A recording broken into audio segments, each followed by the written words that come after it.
नमस्कार दोस्तों। दोस्तों आज जिस स्टॉक की मैं चर्चा करने वाला हूँ, वो आप ये कह सकते हैं कि जीवन के लगभग हर एक पहलू में इसका दखल है। जिस समय आप कह सकते हैं जिसमें ये वीडियो देख रहे होंगे, शायद उसका कनेक्शन भी आप कह सकते हैं इसी एक कंपनी की एक ग्रुप से आता है दोस्तों। ग्रुप से कहना चाहिए, इसी का एक पार्ट है दोस्तों, ठीक है?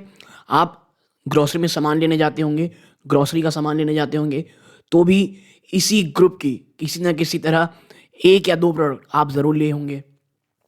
इवन ऑयल में, यानी ऑयल कहना चाहिए, पेट्रोल में भी इस कंपनी का उतना ही दखल है दोस्तों। ये दुनिया की सबसे बड़ी रिफाइनरी भी इन्हीं के पास है। जी हाँ दोस्तों, चर्चा कर रहा हूँ मैं यहाँ पे रिलायंस इंडस्ट्रीज़ की।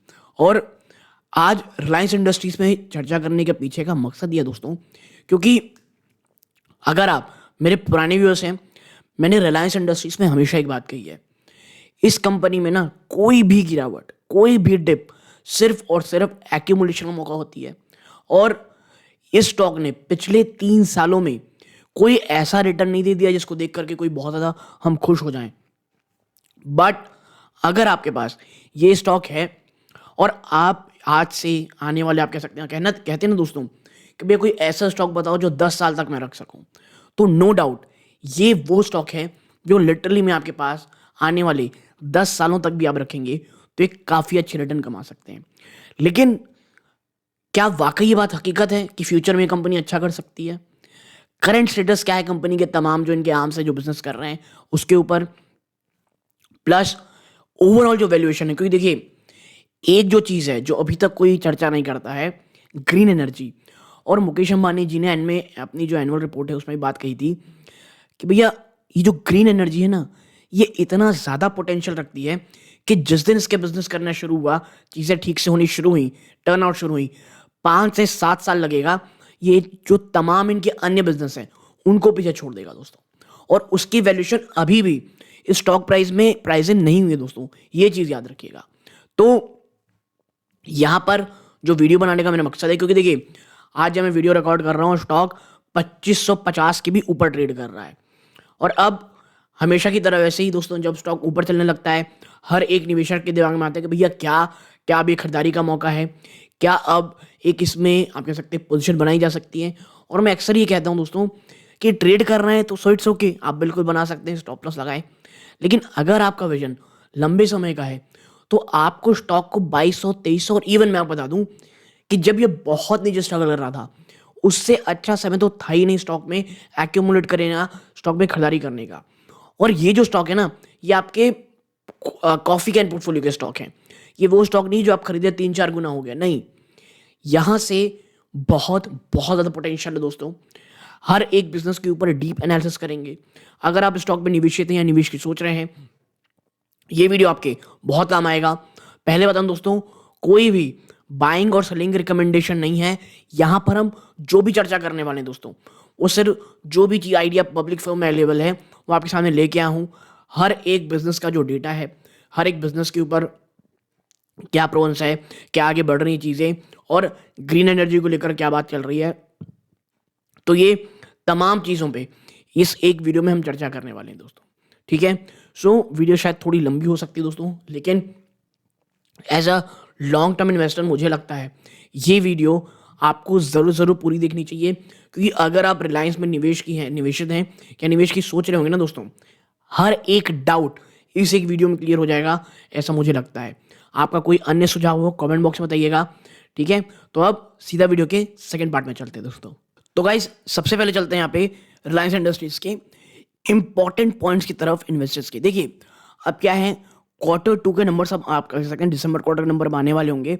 और इस वीडियो का एक्चुअली मेन मकसद ना Q2 के नंबर्स के बजाय कुछ इंपॉर्टेंट पॉइंट्स और जो इनके बिजनेस हैं उसके ऊपर फोकस करना है, ठीक है? तो मुझे लगा कि Q2 के नंबर्स को हम अगर जाएंगे और उस पर थोड़ा ज़्यादा एम्फेसाइज करेंगे तो वीडियो तो ज़्यादा लंबा हो जाएगा, और जो मेन जो क्रक्स है इस वीडियो बनाने का वो रह जाएगा, ठीक है? तो देखिए, सबसे पहले ग्रोथ इंजन्स। आप देखें यहाँ पे the launch of Jio's data service 2016 में, जो जियो की डेटा सर्विस शुरू हुई थी 2016 में, और इनका जो रिटेल बिजनेस है वो मैच्योराइजेशन की ओर हुआ, और एक कंपनी ने कुछ सब्सटेंशियल स्टेक सेल की थी। आपको याद होगा कि गूगल को सेल कर रहे हैं कुछ थोड़ी बहुत स्टेक, और अन्य जगहों से स्टेक सेल खबरें आनी थी। तो ये तीनों चीज़ें ही मिल करके ना फाइनेंशियल 24 में ये कैटलिस्ट का काम की थी दोस्तों स्टॉक की आउट परफॉर्मेंस में in the last 6 years. But although there has already been a significant re-rating valuation the market have assigned to both businesses, the scope for further outperformance from these business remain given the opportunity ahead. ठीक है, अब आप देखें तो जो तीनों business है ना, इसके कारण जो भी स्टॉक में तेजी आनी थी, जो भी रैली आनी थी, वो ऑलरेडी आ चुकी है। ठीक है, सो अब ये सोचना कि यहां से कोई फर्दर बहुत बड़ी रैली होगी इनके बिजनेस कारण, उसका आप कह सकते हैं चांसेस कम है। और देखिए जो जियो है ना, उसके नंबर्स मैं आपके साथ चर्चा करूंगा। अब थोड़े से वहां पे स्टैग्नेशन आ रहा है, आप देखिएगा जियो के जो नंबर्स आ रहे हैं। तो यहां पे चर्चा ये करेंगे कि अगर जियो और ये बिजनेस क्या चल रहे हैं, और फ्यूचर यहां से जो एक बहुत बड़ी रैली आ सकती है वो कौन सा स्टॉक इनके लेके आएगा। तो देखिए रिलायंस जियो, अगर आप देखें जो रिलायंस जियो है emerging as the largest telecom service company in service company in what is larger या डियोपोलिस्टिक मार्केट। अब देखिए एक बात तो हमको पता हो गई है कि करंटली टेलीकॉम इंडस्ट्री में अब एक ये डियोपोलिस्टिक मार्केट है। हाँ, वोडाफोन आइडिया है, बट स्टिल अगर आप ओवरऑल देखेंगे तो there is Reliance Jio and other one is Bharti Airtel दोस्तों। ठीक है, in India the growth potential remains strong as 5G will drive advances over the next 5 years and new 5G enabled use cases will create guzzling growth and data consumption providing scope for higher ARPU। अब देखिए ये बात हकीकत है कि अब एक stagnation आता हुआ हमको दिखाई दे रहा है। क्या आता हुआ? एक स्टैग्नेशन आता दिखाई दे रहा है। ऐसे में दोस्तों मैं आपको ये बता दूं कि अब जो ये 5G रोल आउट होता दिखाई दे रहा है हमको, जिस कारण क्या होगा, जो डेटा कंजम्पशन है उसमें और बहुत बढ़ोतरी होगी। और ये मैं बता दूं, ये नहीं कहा जा रहा कि भाई तुरंत होने वाला है, ये आने वाले कुछ सालों की बात कही जा रही है, नेक्स्ट फ्यू ईयर्स दोस्तों। और जो 5G इनेबल्ड यूज है उसके कारण जो डेटा कंजम्पशन में उसमें बहुत ज्यादा बढ़ोतरी होगी। और इनडायरेक्ट इफेक्ट क्या होगा, कंपनी का आरपू यानी एवरेज रेवेन्यू पर यूजर आपको बढ़ता हुआ दिखाई देगा। ठीक है, सो रिलायंस जियो के लिए जो आने वाला 5G है वो किस तरह फायदेमंद होगा, ये हुआ दोस्तों। आगे देखें, रिलायंस जियो इसे थोड़ा कम कर लेते हैं, has offering across the spectrum of wireless broadband enterprise cloud service and yield retail enterprise digital offering that make its service sticky for customers। देखिए कंपनी के पास ना वाइड रेंज ऑफ स्पेक्ट्रम्स है, चाहे wireless, broadband, enterprise, cloud services, ये तमाम चीजों पे है। तो कंपनी एक बहुत बड़ा आप कह सकते हैं कंज्यूमर बेस को कैटर करती है दोस्तों। आप देखिए इतना ही नहीं, इन सच सिनेरियो इसकी जो डोमिनेंट पोजीशन है ना टेलीकॉम में, अलॉन्ग विथ किसके साथ साथ, भारतीय एयरटेल के साथ, is likely to well entrenched in India's. यानी आप देखें रिलायंस जियो और भारतीय एयरटेल ये दो ही हैं जो इंडिया के आप कह सकते हैं डिजिटल इकोसिस्टम में आने वाले समय एक बहुत बहुत बड़ा गेम चेंजिंग फैक्टर साबित होंगे। Now these factors position it advantageously to sustain और increase its operating margin in growing industry. तो इसके कारण कि भैया एक तो मार्जिन प्लस जो कंजम्पशन कारण जो आपका आरपू है वो बढ़ेगा। सो एक चीज तो कंफर्म है, रिलायंस जियो के लिए यहां से आने वाले 5 साल मुझे लगता है एक काफी अच्छे मोमेंट होंगे, जब ये जो 5G है ये बहुत बड़े स्तरों पे ट्रांसफॉर्म होगा और चीजें जनरेट होंगी दोस्तों। और जियो फाइबर वो अलग अलग तरीके से आ रहे हैं, हमको पता ही है दोस्तों। सो ओवरऑल आप कह सकते हैं रिलायंस जियो में जो अब थोड़ी बहुत स्टैग्नेशन, एक कंसोलिडेशन देखने को मिल रहा है रेवेन्यू में, आने वाले कुछ सालों में यहां से भी आपको एक बड़ी बढ़ोतरी, एक तेजी देखने को मिलेगी। ठीक है, आगे चलते हैं। नाउ रिलायंस रिटेल वेंचर्स, ये द नेक्स्ट बिग की बात की जा रही है। क्या? रिलायंस रिटेल वेंचर दोस्तों। अब देखिए from modest 1691 stores financial 24, financial market 24 नहीं, फाइनेंशियल 14 में 1691 स्टोर थे। ठीक है, द रिटेल बिजनेस जो अब बढ़ करके 18,040 स्टोर हो गए हैं और 66 million square feet of retail space है फाइनेंशियल 23 तक। ठीक है, यानी आप समझिए कितना बड़ा मेहमत ये होता चला जा रहा है। ठीक है, इतना ही नहीं, Reliance retail is the largest player in the country in the organized retail segment operating brick and mortar, e-commerce, cash and carry, B2C, B2B format across the retail supply chain. ठीक है, आप देखें कंपनी करेंटली अगर आप देखेंगे तो India की सबसे बड़ी ऑर्गेनाइज रिटेल चेन है, जो चाहे वो ब्रिक एंड मोटार हो, चाहे वो ई कॉमर्स हो, चाहे वो B2B बिजनेस हो, B2C बिजनेस हो, हर एक फॉर्मेट में रिटेल सप्लाई चेन में कंपनी है. सो आप समझ सकते होंगे यहाँ से कितनी बड़ी आप कह सकते हैं ह्यूज कंपनी अपने आप को एक्सपैंड कर रही है. ठीक है, आगे आप देखें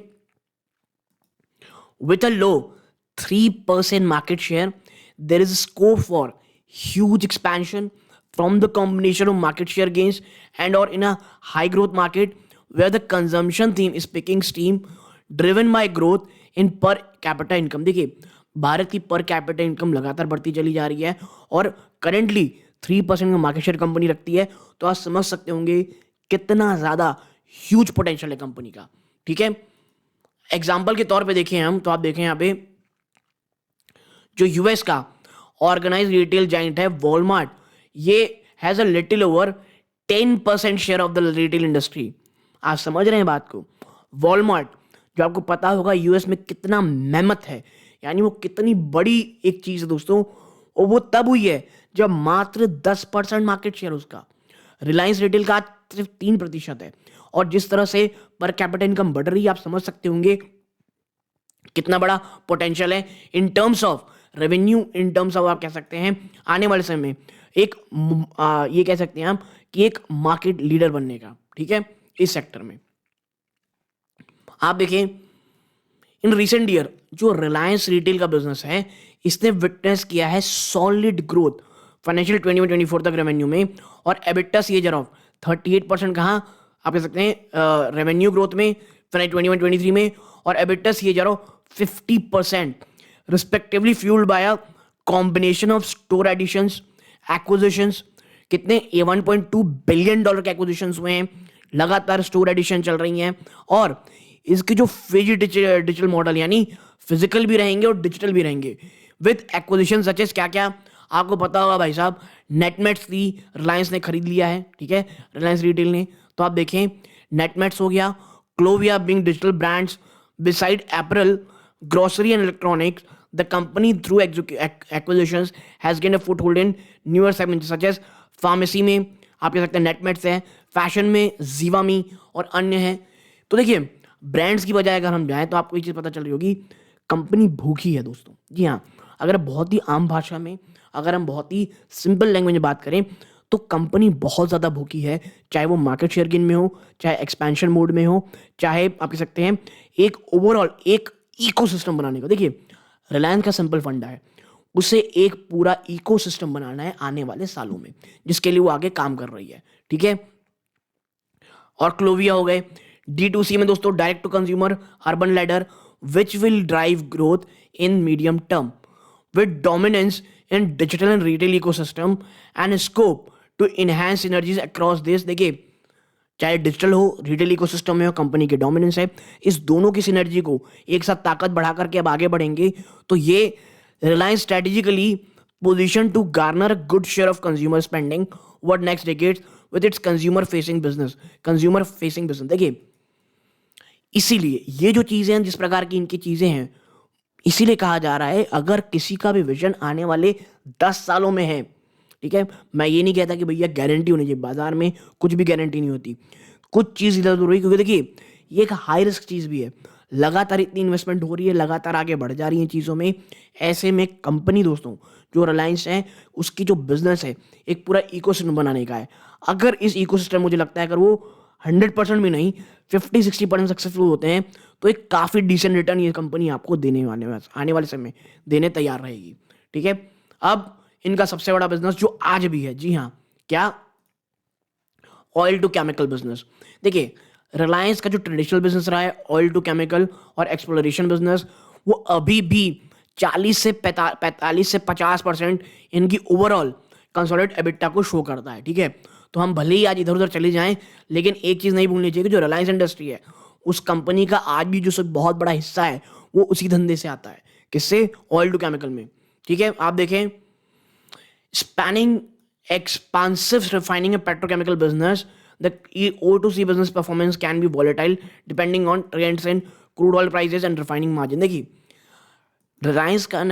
रिलायंस ने जो अपने आप को अलग किया, जो अपने आप को इतनी ज़्यादा डाइवर्सिफाई करने की शुरू की, उसके पीछे का रीज़न यही था क्योंकि जो ऑयल टू केमिकल है और जिस तरह से ग्रीन एनर्जीज चल रही हैं, this and that, oil to chemical business में सबसे बड़ा जो वोलेटिलिटी होती है वो इसी कारण होती है भैया, ऑयल की प्राइस क्या है, रिफाइनिंग मार्जिन कैसे हैं। इस कारण कंपनी ने ऑलरेडी अपने आप को बहुत डाइवर्सिफाई करना शुरू किया, बट अभी भी एक काफ़ी बड़ा जंक ऑफ बिजनेस कंपनी को यहाँ से मिलता है। देखिए in times high crude oil prices, high refining and high petchem margin have help the overall profitability. देखिए जब क्रूड ऑयल आपका बहुत हाई जाता है ना, उस समय क्या होता है, आपको एक आप कह सकते हैं ओवरऑल क्रूड ऑयल के प्राइस हाई रहते हैं, हाई मार्जिन रहते हैं और पेट केम के जो मार्जिन हैं वो आपको ज़्यादा मिलते हैं भैया। लेकिन जब गिरावट होती है उसी का उल्टा होता है। And similarly there has been times when due to falling crude prices refining और पेट केम का crackers have been on a falling spree, thereby adding to the pressure on the overall profit performance। ठीक है, तो एक चीज ध्यान रखिएगा, जब आप कह सकते हैं जब पेट्रोल के दाम, क्रूड ऑयल के दाम बहुत ज़्यादा नीचे जाएंगे, बहुत ज़्यादा, तो वो रिलायंस के मार्जिन के लिए अच्छे नहीं रहते हैं। अगर ऊपर जाएंगे तो इनके मार्जिन ही अच्छे दिखाई देंगे। नाउ रिलायंस का जो O2C बिजनेस है दोस्तों, has best in class margin, ये सबसे शानदार मार्जिन देता है and may not be compared to Indian refiners given the scale of operation efficiency and export focus. ठीक है, अब आगे बढ़ते हैं।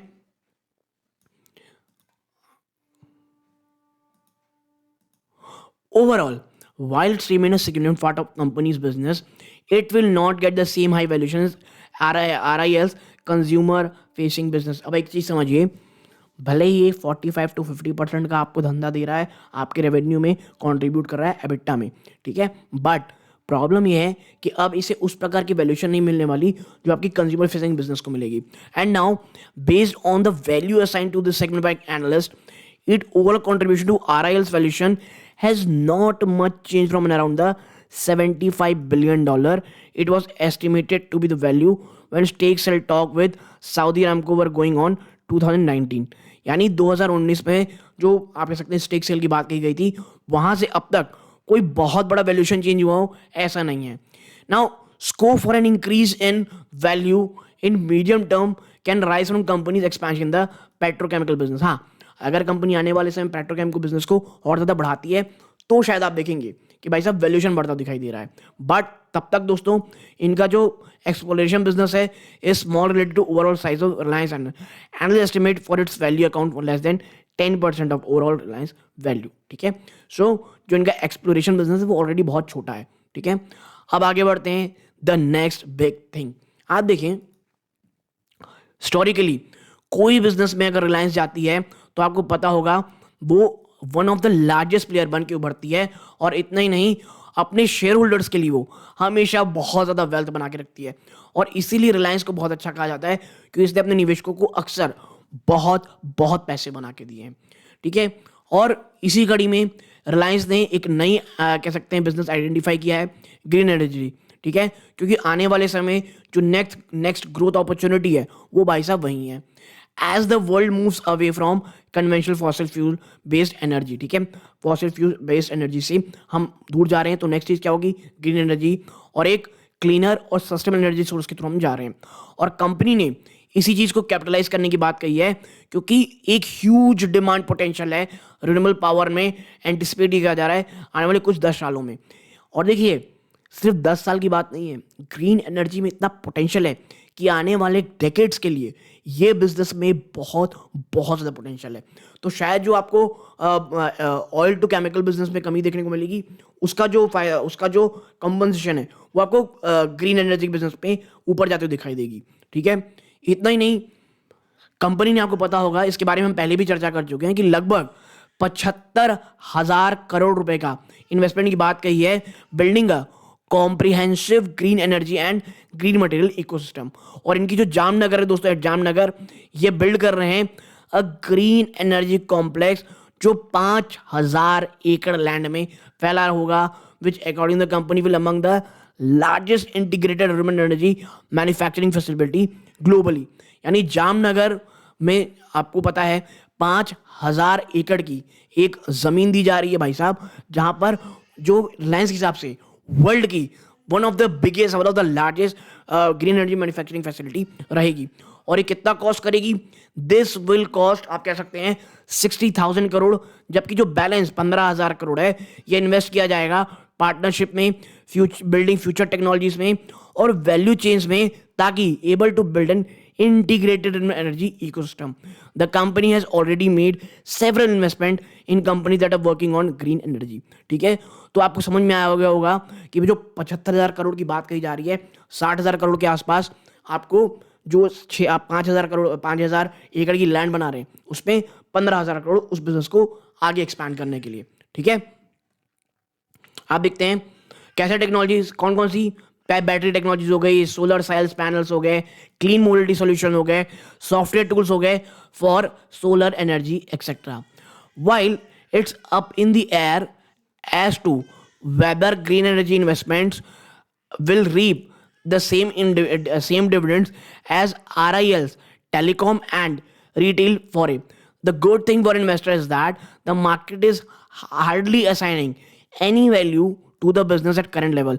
सबसे अच्छी चीज ये है कि अभी जो बाजार है ना, वो इस बिजनेस को बिल्कुल भी आप कह सकते हैं वैल्यू नहीं दे रहा है, अभी एड ऑन नहीं किया है। यानी अगर ये चीजें अपसाइड होती हैं तो कंपनी की वैल्यूएशन में एक बहुत बहुत बड़ा जंप हमको देखने को मिलेगा। ठीक है, अब भाई क्या हो सकता है वे फॉरवर्ड? तो देखिए वे फॉरवर्ड क्या है, जो रिलायंस रिटेल का वेंचर है दोस्तों, which is the flagship company, is currently valued $100 billion. ठीक है, ये जो रिलायंस रिटेल का वेंचर है, जो इनकी फ्लैगशिप कंपनी, वो लगभग अभी $100 बिलियन, लगभग 8.3 लाख करोड़ में वैल्यूज है, based on recent transaction. RIL has an 83% stake in it, और RIL का ना, रिलायंस इंडस्ट्री लिमिटेड का 83% स्टेक है रिलायंस रिटेल वेंचर्स में दोस्तों। ठीक है, बात करें रिलायंस जियो की दोस्तों, जो कि एक अनदर इंपॉर्टेंट सेगमेंट है दोस्तों रिलायंस बिजनेस का, वो $63 बिलियन में है back in 2020। Market assigned value 80 to 90 billion range, यानी 10 to 11x 1 year for EBITDA, जो कि एक्सपेंसिव बिल्कुल नहीं है। और देखिए रिलायंस जियो में 67% स्टेक RIL का, यानी रिलायंस रिटेल में 83% लगभग, माफ कीजिएगा 83%, और जियो में 67% स्टेक कंपनी का है दोस्तों। ठीक है, आगे देखिए, adding value RIL stake in above business and around $75 billion conservative and assume no change in the value last 5 year for OTC business. और देखिए जो $75 बिलियन है ना, पिछले 5 साल में चेंज नहीं है OTC बिजनेस, उसको एड ऑन करके बताया जा रहा है। The enterprise value for Reliance workout around $214 billion, और ये क्या एक्सक्लूड कर रहा है? एक्सप्लोरेशन बिजनेस इनके, और इनके media business and some values in it. ठीक है, तो आप समझिए ये तमाम चीजें चल रही हैं, तब कंपनी का ओवरऑल बिजनेस $214 बिलियन में कहा जा रहा है, and monetisable real estate asset. ठीक है, now this also zero value, याद रखिएगा zero value in clean energy business. Reliance है net debt of around $15 billion. Reliance के पास जो नेट डेट है वो लगभग $15 बिलियन का है, ये हमको नहीं गिनना है। Adjusted for that its valuation is around $200 billion, which matches its current market cap, adding value to ENP and high potential। यानी अगर आप डेट को हटा देंगे, जिस वैल्यूएशन में भी रिलायंस ट्रेड कर रही है वो ठीक ठाक है उस, लेकिन जो अगर आप एक्सप्लोरेशन बिजनेस को and high potential for large scale value creation from green energy business को ऐड करेंगे, so there is some money left on the table for long term investor who can accumulate stock on dips. ठीक है, तो जो इसीलिए जो buy on dips की strategy कही जाती है ना, वो इसीलिए कही जाती है कि भाई साहब अभी 2-3 चीजें ऐसी हैं, जो सबसे बड़ी चीज है ग्रीन बिजनेस, उसकी वैल्यूएशन अभी ऐड ही नहीं हुई है। ठीक है, तो मुझे ऐसा लगता है हर एक बिजनेस की वैल्यूएशन, और देखिए यहाँ जो भी चर्चा की गई है वो बिजनेस लाइन जो आर्टिकल था उसमें जो डेटा अवेलेबल थे उसके थ्रू मैं आप सामने यहाँ रखा हूँ दोस्तों। ठीक है, सो कोई भी बाइंग और सेलिंग रिकमेंडेशन नहीं दोस्तों, प्योरली ये वीडियो एक एजुकेशन पर्पस के लिए था। अगर आपको अच्छा लगा हो, वीडियो को लाइक करके चैनल सब्सक्राइब कीजिएगा। ये सूर्यकांत है, जय हिंद दोस्तों।